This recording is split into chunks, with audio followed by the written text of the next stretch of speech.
নমস্কার। জিআরই পরীক্ষার প্রস্তুতি আর ভোক্যাবুলারি এই দুটো শব্দ শুনলেই তোমার একটা টেনশন কাজ করে, তাই না? একদম। মনে হয় যেন একটা সমুদ্র। হ্যাঁ, শব্দের এক অতল সমুদ্র, যেখানে আমরা হাবুডুবুক হচ্ছি। কিন্তু আজ আমরা এই শেখার ধারণাটাকে একটু অন্যভাবে দেখব। আমাদের হাতে আছে লেক্সিক্যাল মাস্টারি থেকে নেওয়া কিছু দারুণ শব্দগুচ্ছ, আর লক্ষ্যটা কিন্তু শুধু মুখস্থ করা নয়। ঠিক তাই। লক্ষ্যটা হলো শব্দগুলোর ভেতরের সম্পর্কটা বোঝা। আমরা আজকের আলোচনাকে মূলত ৩টে ভাগে ভাগ করেছি। হ্যাঁ, একটা দারুণ যাত্রার মতো। প্রথমে আমরা দেখব উপলব্ধি বা পারসেপশন। তারপর তারপর সেই উপলব্ধি থেকে কিভাবে জন্ম নেয় সৃষ্টি বা ধ্বংস। আর শেষে শৃঙ্খলা বা বিশৃঙ্খলা। একদম শব্দগুলোকে এভাবে একটা গল্পের মতো করে দেখলে দেখবেন ওগুলো আর বোঝা মনে হবে না। এই শার্পনেস বোঝানোর জন্য তো আরও শব্দ আছে, যেমন স্যাগেশিয়াস বা ধরুন পার্সপিকেশিয়াস। এগুলো কি আদতে একই জিনিস? বাহ, খুব ভালো একটা প্রশ্ন দিয়ে শুরু হলো। হ্যাঁ, কারণ এগুলো তো খুব কনফিউশন তৈরি করে। ঠিক। আর এখানেই তো আসল মজাটা। মানে আপাত দৃষ্টিতে মনে হবে সবই তো বিচক্ষণ বা বুদ্ধিমান। একদম, কিন্তু এদের মধ্যে যে সূক্ষ্ম পার্থক্য সেটা মানে আকাশ পাতাল তফাত করে দেয়। ভাবুন তো, অ্যাকিউমেন হলো সেই প্র্যাকটিক্যাল শার্পনেস। প্র্যাকটিক্যাল। আচ্ছা, হ্যাঁ, যা দিয়ে একজন সিইও মার্কেট ট্রেন্ড দেখে দ্রুত একটা ঝুঁকিপূর্ণ কিন্তু লাভজনক সিদ্ধান্ত নিয়ে ফেলেন। এটা হলো স্ট্রিট স্মার্টস আর বিজনেস স্মার্টসের একটা মিশ্রণ। আচ্ছা, তার মানে এটা খুব বাস্তবসম্মত একটা গুণ। তাহলে স্যাগেশিয়াস কি? সেগ্যাশিয়াস হল গভীর জ্ঞান আর অভিজ্ঞতা প্রসূত বিচক্ষণতা। এটা অনেকটা বয়োবৃদ্ধ জ্ঞানীর মতো।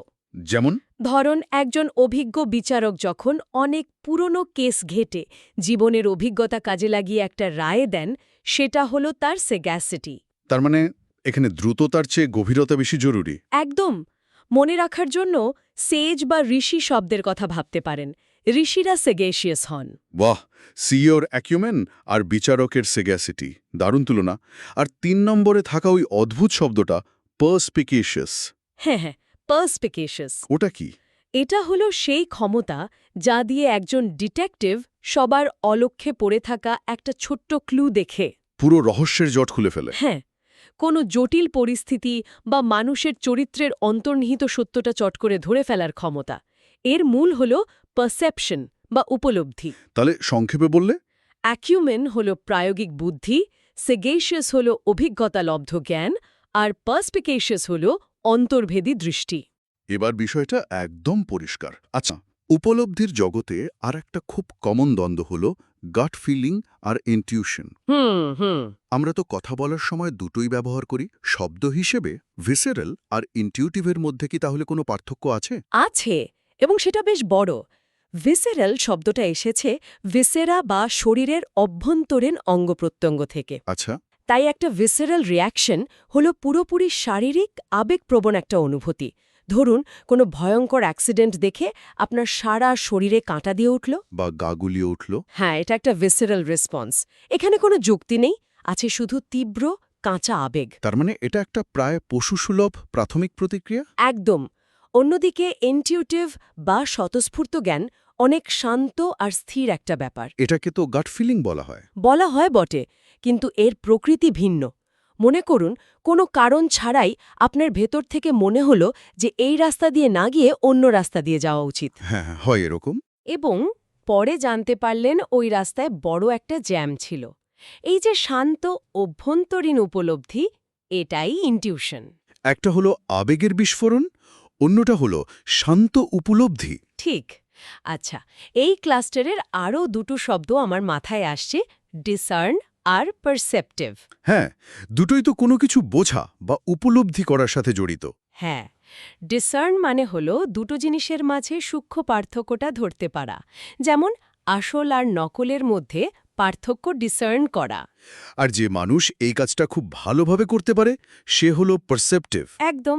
একজন পারসেপটিভ মানুষ ঘরের মধ্যে ঢুকেই বুঝতে পারেন যে কারো মন খারাপ, যদিও কেউ মুখে কিছু বলেনি। আর এই সব গুণের ঠিক উল্টো দিকে আছে যে শব্দটি, সেটা হলো মায়োপিক। মায়োপিক। আমার মনে পড়ছে, এর আক্ষরিক অর্থ তো নিয়ার সাইটেড বা স্বল্পদৃষ্টি। ঠিক। আর আলংকারিক অর্থে এর মানে হল দূরদৃষ্টির অভাব, যে মানুষ শুধু আজকের লাভটা দেখে। ভবিষ্যতের কথা ভাবে না। হ্যাঁ, তাকে মায়োপিক বলা হয়।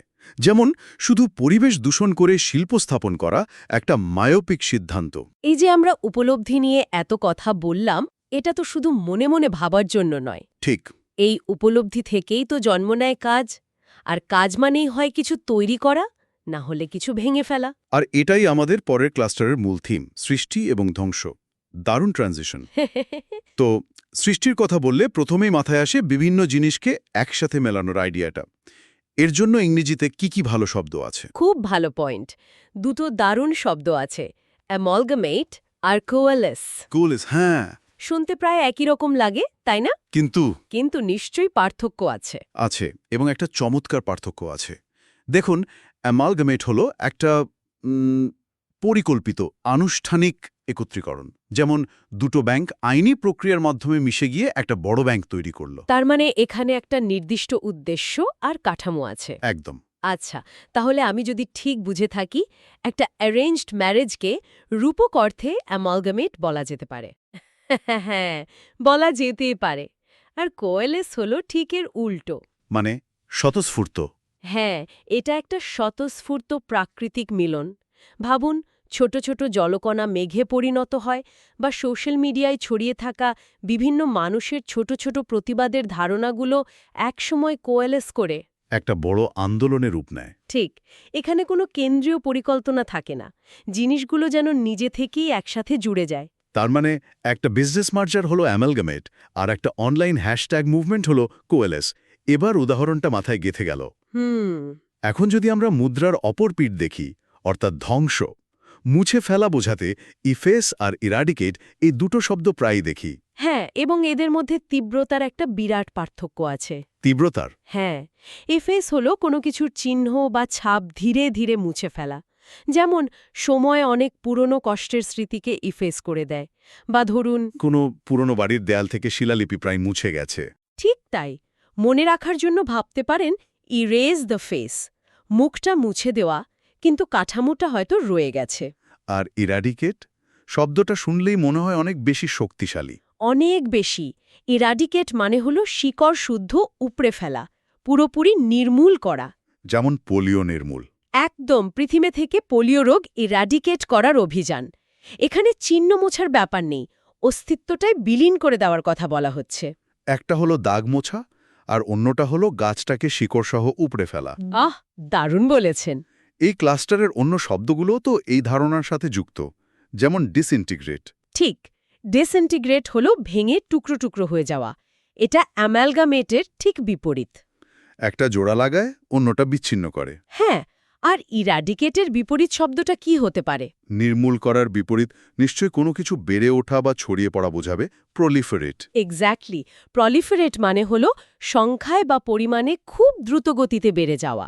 যেমন স্মার্টফোনের ব্যবহার। ঠিক, স্মার্টফোনের ব্যবহার বিশ্ব জুড়ে প্রলিফারেট করেছে। দেখুন, প্রত্যেকটা শব্দ আরেকটা শব্দের সাথে কিভাবে জুড়ে আছে।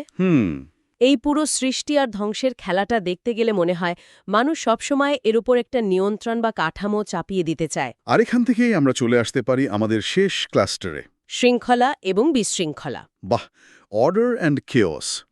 এখানেও আমার একটা প্রশ্ন আছে। দেখুন, মেথডিক্যাল আর সিস্টেম্যাটিক, আমার কাছে তো শব্দ দুটো প্রায় একই রকম লাগে। এটা খুব কমন একটা কনফিউশন। আমি হয়তো কথা বলার সময় একটা আরেকটার জায়গায় ব্যবহার করে ফেলব। আমি কি ভুল করব? ভুল হবে, কারণ এদের ফোকাস আলাদা। মানে দুটোই শৃঙ্খলা বোঝাচ্ছে, ঠিক আছে, কিন্তু মেথডিক্যাল শব্দটি জোর দেয় প্রক্রিয়ার ওপর, অর্থাৎ ধাপে ধাপে একটা নির্দিষ্ট মেথড অনুসরণ করে কাজ করা। যেমন একজন বিজ্ঞানী যখন পরীক্ষা করেন। একদম, তিনি খুব মেথডিক্যাল হন, মানে প্রতিটি ধাপ নিখুঁতভাবে অনুসরণ করেন যাতে কোনো ভুল না হয়। আচ্ছা, তাহলে আমি যদি ঠিক বুঝে থাকি, একটা লাইব্রেরির বইগুলো সিস্টেম্যাটিক্যালি সাজানো থাকে ক্যাটেগরি অনুযায়ী। হ্যাঁ, কিন্তু একজন লাইব্রেরিয়ান যখন একটা একটা করে বই শেলফে রাখছেন, তখন তিনি খুব মেথডিক্যাল হওয়ার চেষ্টা করেন। ব্যাপারটা কি এরকম? পারফেক্ট, আপনি নিজেই পার্থক্যটা ধরে ফেলেছেন। সিস্টেম্যাটিক জোর দেয় সামগ্রিক কাঠামো বা সিস্টেমের ওপর। তাহলে মেথডিক্যাল হলো হাউ ইউ ডু ইট, আর সিস্টেম্যাটিক হলো হাউ ইটস অর্গানাইজড। ঠিক তাই, আর এ দুটোরই সম্পূর্ণ বিপরীত হলো হ্যাপহাজার্ড। হ্যাপহাজার্ড মানে এলোমেলো, যেমন পরীক্ষার আগের রাতে কোনো পরিকল্পনা ছাড়া।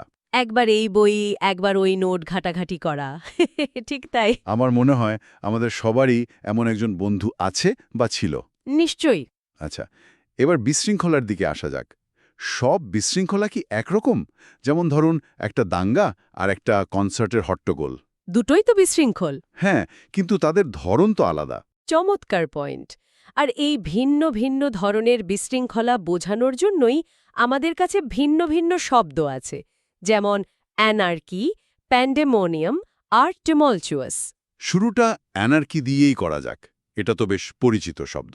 হ্যাঁ, অ্যানার্কি বা অরাজকতা হলো একটা রাজনৈতিক বিশৃঙ্খলা। যখন কোনো দেশে সরকার, আইন বা শাসন ব্যবস্থা ভেঙে পড়ে। সেই অবস্থাকেই অ্যানার্কি বলে। ঠিক, এর মূল উৎসটা দেখলেই বিষয়টা পরিষ্কার হবে।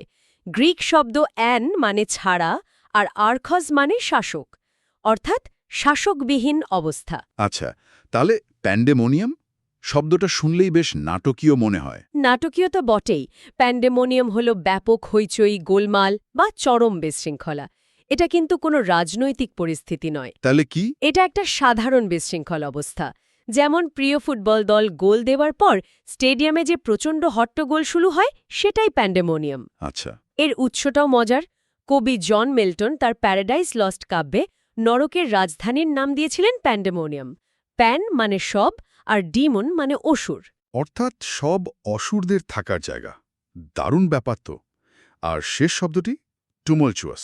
টুমালচুয়াস শব্দটা মূলত আবেগকেন্দ্রিক বিশৃঙ্খলা বা অশান্তি বোঝায়। আবেগকেন্দ্রিক। হ্যাঁ, যেমন কোনো একটা বিতর্কিত রাজনৈতিক সিদ্ধান্তের পর রাস্তায় উত্তেজিত জনতার যে কোলাহলপূর্ণ অশান্তি প্রতিক্রিয়া দেখা যায়। সেটাকে টুমলচুয়াস সিসেপশন বলা যেতে পারে। একদম। এটা প্রায়শই মানুষের তীব্র আবেগ বা উত্তেজনার সাথে জড়িত থাকে। সুতরাং পার্থক্যটা পরিষ্কার। অ্যানার্কি হল শাসনহীনতার বিশৃঙ্খলা, প্যান্ডেমোনিয়াম হল প্রচণ্ড হট্টগোল। আর টুমলচুয়াস হল আবেগকেন্দ্রিক অশান্তি। ঠিক। ওয়াও! বিশৃঙ্খলাকেও এখন অনেক বেশি সুশৃঙ্খলভাবে বোঝা যাচ্ছে। তাহলে আমাদের আজকের এই শব্দযাত্রার একটা সারসংক্ষেপ করা যাক। আমরা দেখলাম যে শব্দগুলোকে কেবল বিচ্ছিন্নভাবে না শিখে তাদের সম্পর্ক, তাদের সূক্ষ্ম পার্থক্য আর তাদের ব্যবহারের ক্ষেত্র বুঝে শিখলে জ্ঞানটা অনেক বেশি গভীর হয়। একদম। মূল উদ্দেশ্য শুধু অনেক শব্দ জানা নয়, বরং সঠিক পরিস্থিতিতে সবচেয়ে উপযুক্ত শব্দটি ব্যবহার করার ক্ষমতা অর্জন করা। জিআরই এর মতো পরীক্ষায় তো এটাই দরকার। ঠিক, শুধু অর্থ জানলেই চলে না, শব্দের এই সূক্ষ্ম ব্যবহার ধরতে পারাটাই আসল দক্ষতা। এটা অনেকটা একজন ভালো শেফের মতো, বাহ! যিনি জানেন কোন মশলাটা ঠিক কখন এবং কতটা পরিমাণে দিলে খাবারের স্বাদটা অসাধারণ হয়ে উঠবে।